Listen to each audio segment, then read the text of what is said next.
அனைவருக்கும் வணக்கம். துலாம் ராசிக்காரர்களுக்கு பிப்ரவரி 1ஆம் தேதி முதல் அடுத்த 7 நாட்களுக்கு 7இல் குரு 6இல் ராகு என அற்புதமான கிரக அமைப்பு இருக்கக்கூடிய இந்த தருணத்தில் இது நடந்தே தீரும் என்று இருக்கக்கூடிய அமைப்பாக எவையெல்லாம் உள்ளன என்பதை சற்று விரிவாக பார்க்கலாம். துலாம் ராசிக்காரர்களை பொறுத்த வரைக்கும் இந்த தருணத்தில் பல கிரகநிலைகள் சுகஸ்தானத்தில் வீற்றிருந்தாலும் ஜென்ம ராசியை விட்டு சந்திரன் விலகுகிறார். அது மட்டுமல்லாது மிகவும் வலிமை வாய்ந்த மிக முக்கிய கிரகங்களாக இருக்கக்கூடிய ராகு, கேது, குரு, சனி போன்ற கிரகநிலைகளின் அமைப்பு மிக சாதகமாகவும் அதீத நன்மையும் முன்னேற்றமும் ஏற்படுத்தி கொடுக்கக்கூடிய வகையில் இருப்பது துலாம் ராசிக்காரர்களுக்கு பல நன்மையை ஏற்படுத்தி கொடுக்கக்கூடிய ஒரு அமைப்பாக பார்க்கப்படுகிறது. ஏனென்றால் ராகு அனைத்து விதமான பணிகளிலும் நன்மை அள்ளி கிடைக்கக்கூடிய வலுவான அமைப்பில் சஞ்சரிக்கிறாருங்க. எனவே பல சங்கடங்கள் நீங்கி முன்னேற்ற வாய்ப்புகள் நிறைந்து கிடைக்கும். குருவும் 7ஆம் இடமாகிய சப்தமஸ்தானத்தில் வீற்றிருப்பதால் எந்த காரியமாக இருந்தாலும் அவற்றில் காரிய வெற்றி நிச்சயமாக உண்டு என்பதை துல்லியமாக துலாம் ராசிக்காரர்களுக்கு உறுதிப்படுத்துகிறாருங்க. அடுத்த 7 நாட்களில் இது கட்டாயம் நடந்தே தீரும் என்று சொல்லக்கூடிய வகையில் கிரகநிலைகளின் அமைப்பை ஆராய்ந்து பார்க்கும் போது மிகவும் வலுவாக முதன்மை சுபகிரகமாக இருக்கக்கூடிய குரு மேசராசியில் வீற்றிருக்கிறாருங்க. மேசராசியில் தனது நட்பு கிரகமாக இருக்கக்கூடிய செவ்வாயின் ஆட்சி வீடான மேசராசியில் சஞ்சரிப்பதால் அதிவிரைவாக அனைத்து விதமான காரியங்களிலும் நன்மையை ஏற்படுத்தி கொடுக்க போகிறார். ஏனென்றால் தனது சஞ்சார தூரத்தில் 90% மேல் கடந்து விட்டாருங்க.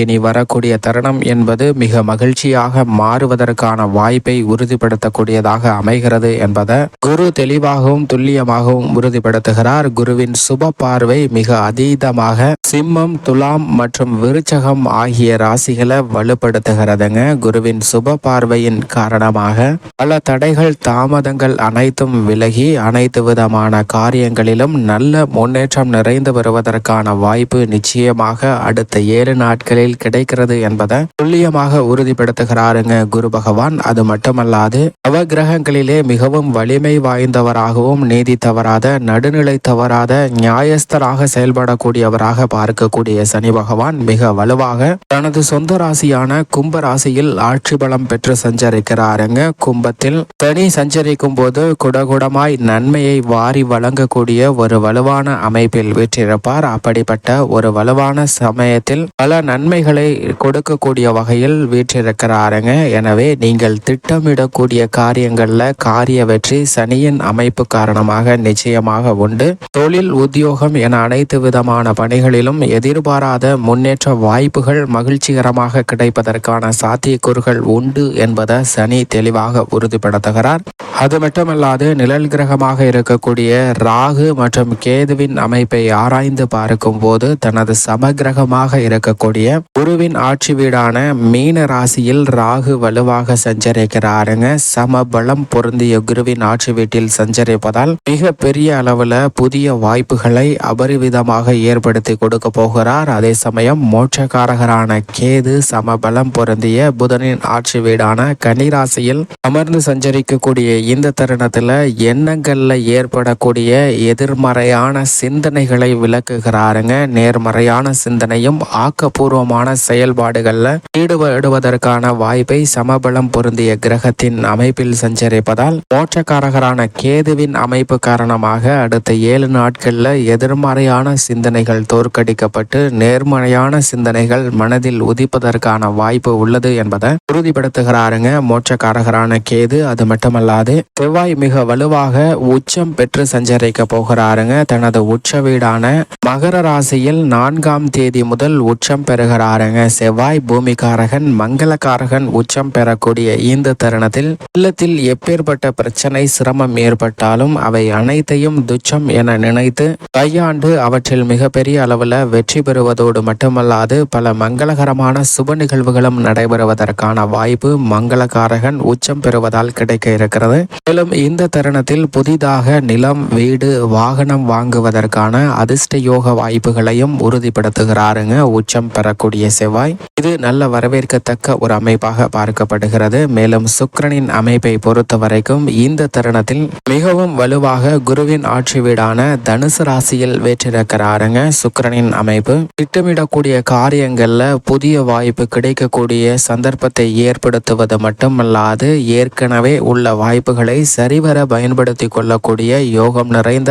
ஒரு அமைப்பாக மாற்றி கொடுக்கிறாருங்க சுக்கிரன். இது வரவேற்கத்தக்க ஒரு அமைப்பாக பார்க்கப்படுகிறது. அது மட்டுமல்லாது சூரியன், புதன் ஆகிய கிரக நிலைகளும் மகர ராசியில் சஞ்சரிக்கின்றன. மகர ராசியில் செவ்வாயும் உச்சம் பெற்று சஞ்சரிக்கக்கூடிய இந்த தருணத்தில் அவருடன் முதன்மை கிரகமும் உஷ்ண கிரகமுமாக இருக்கக்கூடிய சூரியன் இணைந்து சஞ்சரிக்கக்கூடிய இந்த தருணம் என்பது பல அலைச்சல் சிரமம் விளக்கக்கூடிய வாய்ப்பை நிச்சயமாக உறுதிப்படுத்துகிறது. அரசாங்க சலுகைகள் நிறைந்து கிடைப்பதற்கான சந்தர்ப்பம் உண்டு என்பதை தெளிவாக உறுதிப்படுத்துகிறாருங்க. புதனும் இந்த கிரகங்களுடன் இணைந்து சஞ்சரிப்பதால் எதிர்பாராத சிரமம் ஏற்பட்டாலும் தெளிந்த அறிவாற்றலை பயன்படுத்துவதற்கான சந்தர்ப்பத்தை நல்குகிறாருங்க. அது மட்டுமல்லாது சுக்கிரன் சுபத்துப பாதையில் சந்திக்கக்கூடிய இந்த வாரத்தில் பல்வேறு வகையான நன்மை நிறைந்த சந்தர்ப்பங்கள் மிக அபரிவிதமாக கிடைக்க போகிறது. மேலும் சந்திரனின் அமைப்பை ஆராய்ந்து பார்க்கும் போது துலாம், விருச்சகம் மற்றும் தனுசு ஆகிய இடங்கள்ல சஞ்சரிக்க போகிறாருங்க. சந்திரன் 3ஆம் தேதியிலிருந்து 5ஆம் தேதி வரை நீச்சம் பெற்று சஞ்சரிப்பார். அந்த தருணங்கள்ல தசாபுத்திகள் வலுவாக இருந்தால் நீங்கள் எதிர்பாராத மாற்றத்தை சந்திப்பதற்கான வாய்ப்பு இருக்கிறது. ஆனால் மற்ற தருணங்களில் அமைதியாக இருப்பது நல்லது. ஏனென்றால் சந்திரன் நீச்சம் பெற்றிருப்பதால் சின்ன சின்ன எதிர்பாராத நிகழ்வுகளை சந்திப்பதற்கான வாய்ப்பு நிச்சயமாக இருக்கிறது என்பதை சந்திரன் உறுதிப்படுத்துகிறாருங்க. இப்படி நவ கிரகங்களின் அமைப்பு இருக்க துலாம் ராசிக்காரர்களுக்கு 7ல் வீற்றிருக்கக்கூடிய குரு குடும்ப ரீதியாக எதிர்கொள்ளக்கூடிய அனைத்து பிரச்சனைகளுக்கும் நல்லதொரு மாற்றத்தை ஏற்படுத்தி கொடுக்க போகிறார். சந்திக்கக்கூடிய சின்ன சின்ன சங்கடங்களையும் மகிழ்ச்சியாக மாற்றி கொடுக்கக்கூடிய வலுவான அமைப்பில் சஞ்சரிக்கிறாருங்க. அதை உறுதிப்படுத்தக்கூடிய வகையில் வலுவாக ராகு 6ல் இருப்பது எந்த காரியம் எடுத்தாலும் அவற்றை முட்டுக்கட்டையிடாமல் முன்னேற்ற பாதையில் இட்டு செல்வதற்கான வாய்ப்பை உறுதிப்படுத்துகிறார். புதிய முயற்சிகள் அனைத்திலும் காரிய வெற்றி கிடைக்கும். குடும்பத்தில் பல சுப காரியங்கள் மிக சிறப்பாக நடைபெறும். கொடுக்கல் வாங்கலில் ஏற்பட்ட சிக்கல்கள் சீராக கூடிய ஒரு தருணமாக பார்க்கப்படுகிறது. கடன் தொல்லையை அடைப்பதற்கான வாய்ப்பும் பழைய கடனை அடைத்து நிம்மதி பெறுவதற்கான யோகமும் உருவாகிறது. பூர்வீக சொத்துக்களில் இருக்கக்கூடிய வில்லங்கம் தீர்வதற்கான வாய்ப்பு உண்டுங்க. மனநிறைவாக அனைத்து விதமான பணிகளையும் சிறப்பாக செய்து முடிக்கக்கூடிய யோகம் நிறைந்த ஒரு தருணமாக பார்க்கப்படுகிறது. பண பிரச்சனை இயலாத வகையில வருமானம் உயர்வதற்கான வாய்ப்பு நிச்சயமாக இந்த தருணத்தில் கிடைக்க இருக்கிறது. அது மட்டுமல்லாது சுகஸ்தானத்தில் வலுவாக சூரியன், செவ்வாய், புதன் போன்ற கிரகநிலைகள் சஞ்சரிப்பது சற்று ஆரோக்கிய தொல்லை ஏற்படுத்தினாலும் நீங்கள் எதிர்பார்க்கக்கூடிய சுப நிகழ்வுகள் இனிமையாக சந்திப்பதற்கான வாய்ப்பை உறுதிப்படுத்துகின்றன. அது மட்டுமல்லாது குருவின் சுப பார்வையும் ஜென்ம ராசிக்கு கிடைப்பது பல சங்கடங்களை நீக்கி நல்ல முன்னேற்றத்தை ஏற்படுத்தி கொடுக்கக்கூடிய ஒரு சிறந்த அமைப்பாக துலாம் ராசிக்காரர்களுக்கு பார்க்கப்படுகிறது என்பதில் சந்தேகமே இல்லை. இதைவிட மிக வலுவாக ராஜயோகாதிபதியாக இருக்கக்கூடிய சனி பகவான் 5ஆம் இடமாகிய பூர்வ புண்ணியஸ்தானத்தில் பஞ்சமஸ்தானத்தில் வலுவாக சஞ்சரிப்பது தொழில், வியாபாரம், உத்தியோக ரீதியாக நீங்கள் எதிர்பார்க்கக்கூடிய சலுகைகள், முன்னேற்ற வாய்ப்புகள் நிறைந்து கிடைக்கக்கூடிய தருணமாக நிச்சயமாக அமைகிறது என்பதை தெளிவாகவும் துல்லியமாகவும் உறுதிப்படுத்துகிறாருங்க. தடைகள், தாமதங்கள் அனைத்துமே தகர்த்தெறியக்கூடிய ஒரு தருணமாக பார்க்கப்படுகிறது. ஆனால் விரயத்தில் இருக்கக்கூடிய கேதுவால் சற்று கவனத்துடன் இருங்க. மேலும் சாதகமாக மாற்றிக்கொள்ள நிச்சயமாக துலாம் ராசிக்காரர்கள் வாரத்தில் சனிக்கிழமை விரதம் இருந்து அருகாமையில் உள்ள பெருமாள் ஆலயம் சென்று தீபமேற்றி வழிபாடு செய்யுங்கள். நிறைந்த நன்மையும் முன்னேற்றமும் தங்களுடைய வாழ்வில் நிச்சயம் இனிதாக கிடைக்கும்.